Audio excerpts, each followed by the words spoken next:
Hello বন্ধুরা, কেমন আছেন সবাই? চলে এলাম একটি নতুন ভিডিও নিয়ে। আজকে আমরা কথা বলবো রিয়েলমির পি সিরিজের একটি ফোন নিয়ে, যেটা হচ্ছে রিয়েলমি P3 Pro। রিয়েলমি কিন্তু বরাবরই বাজেট লাইনের ফোনগুলো নিয়ে সবসময় কাজ করে থাকে। তো রিয়েলমির পি সিরিজটাও কিন্তু সেম ভাবে একটা বাজেট সিরিজ। আজকে আমরা দেখবো যে এই P3 Proটা রিয়েলমির অন্যান্য ফোনের তুলনায় কি কি অফার করতেছে, এই ফোনটার প্রাইস কত আসলে অ্যাকচুয়ালি, সেই বিষয়টা নিয়েও আমরা আমাদের মেইন ভিডিওতে আলোচনা করবো। সো আমি জুবাই, জেস আনবক্স থেকে আসছি ইন্ট্রোর পর। রিয়েলমি কিন্তু সবসময় ডিফারেন্ট টাইপের ডিজাইন এক্সপেরিমেন্ট করতে অভ্যস্ত, এবং এই ফোনটাতেও কিন্তু এক্স্যাক্টলি সেমই ওরা করছে। এই ফোনটা আপনারা পাবেন তিনটা কালার ভেরিয়েন্টে: nebula glow, Saturn brown and galaxy purple. আচ্ছা, এখানে যেটা নেবুলা গ্লো, যেটা গ্লো মানে কি? গ্লো মানে হচ্ছে এটা গ্লোয়িং। তো নেবুলা গ্লোটা হচ্ছে অনেকটা এই ধরনের, আপনি যখন এটা লাইটে যাবেন এটা এক ধরনের গ্লো করবে, এবং সেই লাইট থেকে যখন আপনি চলে আসবেন সেটা কিছুক্ষণ পর্যন্ত গ্লো করবে, এবং সেটা আপনার কিছুক্ষণ স্টে করবে, এবং কিছুক্ষণ পর এটা আবার নর্মাল হয়ে যাবে। সো এখানে কিন্তু রিয়েলমি একটা ডিজাইনের একটা এক্সপেরিমেন্ট অলরেডি ওরা করছে। এই ফোনটা কিন্তু বেশ বড় সাইজের, কারণ এটা অ্যারাউন্ড 6.8 ইঞ্চির উপরে একটা ডিসপ্লে। কিন্তু এই ফোনটার একটা বিষয় হচ্ছে, এটা কিন্তু যখন আপনার হাতে নিবেন আপনার বেশ ভালো একটা কমফোর্ট ফিল হবে, কারণ এই ফোনটার যে পেছনের পার্টটা এটা কিছুটা কার্ভি টাইপের, এবং এর যে সামনে যে ডিসপ্লেটা সেটাও হচ্ছে কোয়াড কার্ভ। সো চারিদিকে কিছুটা একটু কার্ভ থাকার কারণে একটু ধরতে একটু কমফোর্ট ফিল হয়। আর এই ফোনটার ব্যাক পার্টটা হচ্ছে প্লাস্টিক, আর এটার যে সাইড ফ্রেমটা সেটাও হচ্ছে প্লাস্টিক, বাট প্লাস্টিক হইলেও এটার বিল্ড কোয়ালিটি কিন্তু আবার ভালো। আর এই ফোনটার ওজন হচ্ছে 192 গ্রামের মতো, আর এই ফোনটার কিন্তু ওয়েট ব্যালেন্স বেশ ভালো। এই ফোনটার চারিদিকের ভেজালটাও কিন্তু এতটাই মিনিমাম, যখন আপনি হাতে নেবেন এটা বেশ একটা ইমপ্রেসিভ একটা আপনাকে এক্সপিরিয়েন্স দিবে। আর এই ফোনটাতে আপনাদের ফিঙ্গারপ্রিন্ট সেন্সরটা হচ্ছে আন্ডার ডিসপ্লে, এবং যেটা বেশ ফাস্ট, বাট এটা কিন্তু রেগুলার আন্ডার ডিসপ্লে, অর্থাৎ এটা কোনো আল্ট্রাসনিক ফিঙ্গার ডিসপ্লে না। সো এখানে স্পিডটা এভারেজ টাইপের হতে পারে। আর অ্যাজ ওয়েল এই প্রাইস রেঞ্জের ফোনগুলোতে এখন 3.5 mm জ্যাক থাকে না। সো এখানেও সেম, এখানেও আপনারা পাচ্ছেন না কোনো প্রকারের 3.5 mm জ্যাক। এই ফোনটাতে কিন্তু আপনারা যে সিম স্লটটা পাচ্ছেন এটা ডুয়েল হাইব্রিড সিম স্লট। আর এই ফোনটা কিন্তু আসতেছে আপনার IP68 এবং 69 রেটিং এ, যেটা আপনারা প্রায় 1.5 মিটার পানির নিচে 30 মিনিট পর্যন্ত আপনারা স্টে করতে পারবেন। আর এই ফোনটা কিন্তু হাই প্রেসারে ওয়াটার জেট নিতে পারবে। সো এই অপশনগুলো থাকার পরে কিন্তু বলা যায় যে এটা একটা প্রপার একটা ওয়াটার এন্ড ডাস্ট রেজিস্ট্যান্টের একটা ফোন। তবে ভুলেও কিন্তু আবার আপনারা নিজেরা হাই প্রেসারে এই ধরনের পানির ফ্লো ট্রাই করতে যান না, কারণ কোম্পানি অনেক কিছুই ক্লেম করে, বাট ইন রিয়েল সেন্স এটা অনেক ধরনের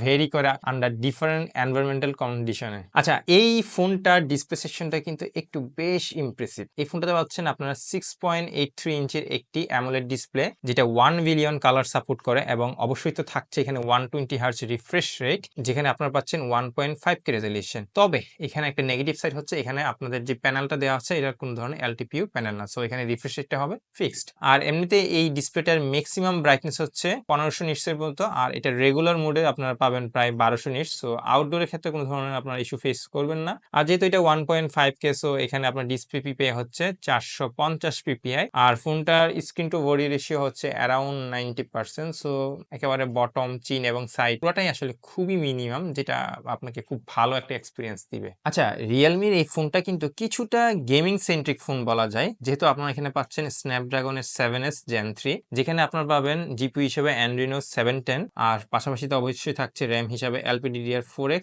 এবং স্টোরেজ হিসেবে পাচ্ছেন UFS 3.1। সো স্টোরেজের ক্ষেত্রে কিছুটা ভালো বলা যায়, কারণ যেহেতু এখানে এটা গেমিং ওরিয়েন্টেড ফোন বলতেছি, সো এখানে আপনাকে 3.1 যেটা মানে স্টোরেজ, সেটা আপনাকে কিছুটা হেল্প করবে। আর এই ফোনটা কিন্তু আপনারা পাচ্ছেন কয়েকটা র্যাম ভেরিয়েন্টে, যার মাঝে 8GB র্যামের ক্ষেত্রে আপনারা 120 এবং 256 পাচ্ছেন, আর স্পেশালি একটা থাকছে 256 12GB র্যাম।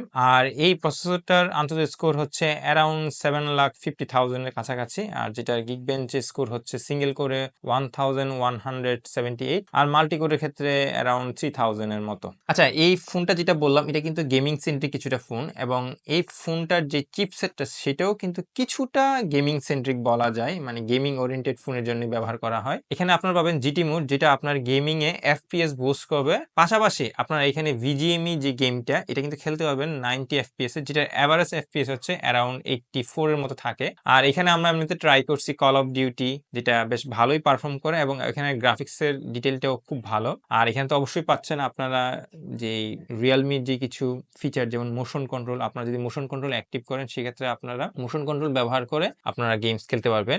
আর এখানে একটা মজার জিনিস হচ্ছে, এখানে কিন্তু বাইপাস চার্জিং আছে। বাইপাস চার্জিং হচ্ছে আপনার সাপোজ ধরেন আপনি ফোনটাকে খেলতেছেন, ওই মুহূর্তে যদি আপনার ফোনটা মানে চার্জিংটা শেষ হয়ে যায়, বা আপনি যদি চার্জিংটাকে কিছুটা রিডিউস করতে চান প্রেশারটা ব্যাটারির উপরে, সেক্ষেত্রে আপনি যদি চার্জে কানেকশন দিয়ে যদি খেলেন, সেক্ষেত্রে আপনার দেখা যাবে কি আপনার ব্যাটারির উপরে প্রেশারটা কম পড়ে। এটা ডিরেক্টলি অ্যাডাপ্টার থেকে তখন চলে। বরাবরের মতো এখানে যেহেতু গেমিং সেটিংস, তো এখানে ব্যাটারিও থাকছে একটু ম্যাসিভ টাইপের, অর্থাৎ এখানে পাচ্ছেন আপনারা 6000 মিলি অ্যাম্পিয়ারের সিলিকন কার্বন বেস একটি ব্যাটারি, যেখানে আপনারা পাশাপাশি পাবেন একটি 80 ওয়াটের ওয়্যার চার্জিং। আর according to their advertising claim, এদের 50% হতে এখানে প্রায় 24 মিনিটসের মতো প্রয়োজন হয়। আর এখানে আপনারা পাচ্ছেন না কোনো প্রকারের ওয়্যারলেস চার্জিং সাপোর্ট।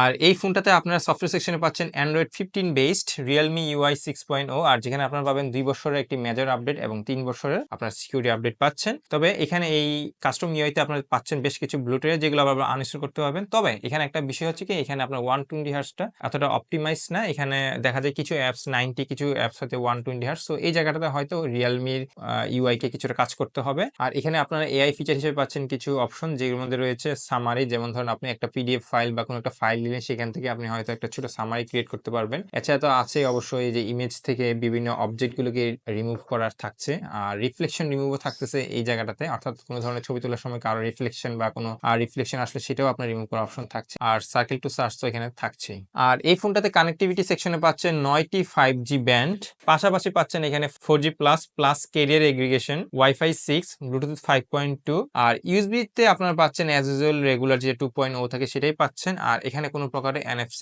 সাপোর্ট আপনারা পাচ্ছেন না। আচ্ছা, এই ফোনটাতে কিন্তু আপনার স্পিকার যেটা পাচ্ছেন সেটা হচ্ছে ডুয়েল স্টেরিও স্পিকার, তবে এটা কিন্তু আবার ডলবি অ্যাটমস টিউন না। তবে স্পিকারের কোয়ালিটি বেশ ভালো। এখানে আপনার ট্রিবলের মাত্রাটা হয়তো একটু বেশি পাবেন, বাট বেসটা একটু তুলনামূলক কম, কিন্তু কোয়ালিটি ভালো এবং বেশ ভালো পরিমাণের লাউড।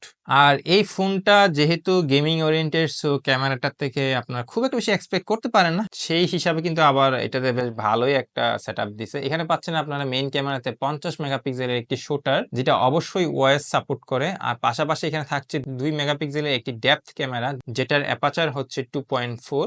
আর এই ক্যামেরাটা দিয়ে আপনারা, অর্থাৎ এই মেইন ক্যামেরা দিয়ে আপনারা শুট করতে পারবেন 4K আপ টু 30 FPS। আর এছাড়া আপনারা পাশাপাশি 1080p তে 30, 60 এবং 120 FPS পাবেন। আর ভিডিওর ক্ষেত্রে আপনারা এখানে জাইরো EIS এবং ওএসএস সাপোর্ট পাচ্ছেন।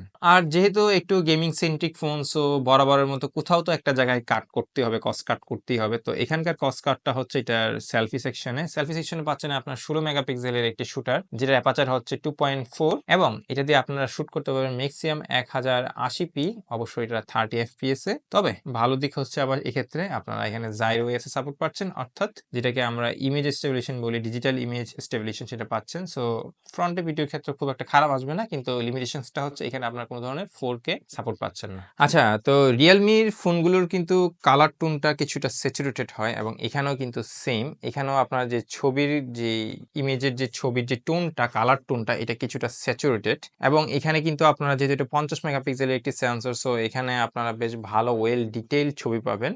আর অ্যাজ ইউজুয়াল রিয়েলমির ফোনগুলোতে একটু পিঙ্কিশ টাইপের একটু কালারটা বোস্ট করে, তবে এটা আবার এখানে খুব একটা বেশি না, তো ওই জায়গায় আবার এটাকে ভালো বলা যায়। আর লো লাইটের ক্ষেত্রে আসলে এই ধরনের ফোন থেকে খুব একটা বেশি এক্সপেক্ট করা যায় না, বাট ওই হিসাবে কিন্তু আবার এই ফোনটা বেশ ভালোই পারফর্ম করছে লো লাইটে। স্পেশালি যদি আপনি নাইট মোড অন করেন, সেক্ষেত্রে আপনার বেশ ভালোই একটা ছবি তুলতে পারে, এবং নয়েজটারও কিছু পরিমাণ কমে যায়। তো ওই হিসেবে বলা যায় যে অ্যাজ এ গেমিং ফোন হিসাবে ক্যামেরাটা খুব খারাপ না, বেশ ভালোই। তবে এখানে আমি একটা জিনিস মিসিং করলাম, সেটা হচ্ছে আলট্রা ওয়াইড। আর ডে বাই ডে তে এখন আসলে ফোনগুলোতে আলট্রা ওয়াইড সেন্সরটা রিমুভ করে দিচ্ছে, এবং এখানেও আসলে রিয়েলমি সেম কাজটাই করছে। এই হলো মোটামুটি ওভারঅল P3 Pro একটা শর্টকাট ব্রিফ বলা যায়। আচ্ছা, তো এখন এই ফোনটার কি কি ভাল লাগছে, আমার কি কি খারাপ লাগছে, এই পুরো ওপিনিয়নটাই হচ্ছে সম্পূর্ণ আমার কাছে এই ডিসপ্লেটা বেশ ভালো লাগছে, এবং রিয়েলমির মনে হয় এই প্রথমেই একটা কোয়াড কার্ভ ডিসপ্লে, এটা ফার্স্ট ডিভাইস সম্ভবত। সো ওই হিসাবে আমার রিয়েলমির এই মুভমেন্টটা বেশ ভালো লাগছে।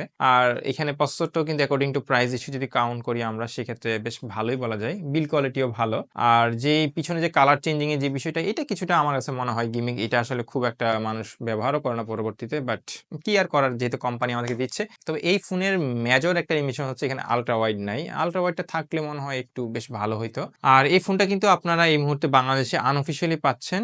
প্রাইস রেঞ্জটা হচ্ছে আপনার অ্যারাউন্ড 35,000 টাকার মতো, তবে এটা আপ ডাউন অনেকভাবেই করবে, সো আপনারা জেনে অবশ্যই নেবেন। তো আজকে ভিডিও এতটুকু পর্যন্তই। তবে অবশ্যই আমাদের এই ভিডিওটাকে লাইক করবেন, আর চ্যানেলটাকে তো অবশ্যই সাবস্ক্রাইব করবেন, আর ভিডিওগুলো প্রচুর পরিমাণে শেয়ার করবেন সবার সাথে, যাতে আমরা ইন ফিউচারে ভালো রকমের ভিডিও করার জন্য ইন্সপায়ার হয়। সো দেখা হবে পরবর্তী অন্য কোনো ভিডিওতে। সে পর্যন্ত ভালো থাকবেন। আল্লাহ হাফেজ।